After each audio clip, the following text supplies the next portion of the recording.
મહેશભાઈ પટેલ, પ્રમુખ જાયન્ટ્સ માલપુર। આજે Malpur bus station ખાતે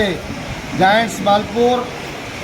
અને જાયન્ટ્સ અહીંયા દ્વારા જે છાસ વિતરણનું કારણ બસ ડેપોના સહકારથી ડેપો મેનેજરશ્રી, માન્ય અમારા મંત્રી શ્રી અમરીશભાઈ, સૈયદ પ્રમુખ રીટાબેન, અમારા ખજાનચી મનોજભાઈ, વડીલ સેવા સૂર્યકાંત કાકા, પ્રવીણભાઈ જાયન્ટ્સના અને સર્વ મિત્રો દ્વારા આજે ધોમ ધકતા હતા। જ્યારે 45 ડિગ્રી ગરમી હોય ત્યારે આ ગ્રુપ દ્વારા જે છાસ વિતરણનો કાર્યક્રમ, સુંદર કાર્યક્રમ કરવામાં આવ્યો અને બસમાં બેસવાવાળા અને જવાના આવવાવાળા બધાને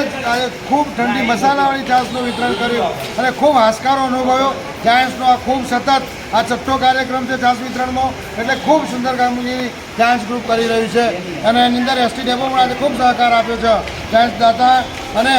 આ જાયન્ટ્સના જે આજે આ ધોમધકતા તાપની અંદર જ્યારે મસાલા છાસનું વિતરણ કરવામાં આવ્યું ત્યારે આ પ્રવાસીઓએ ખૂબ હાશકારો અનુભવ્યો હતો।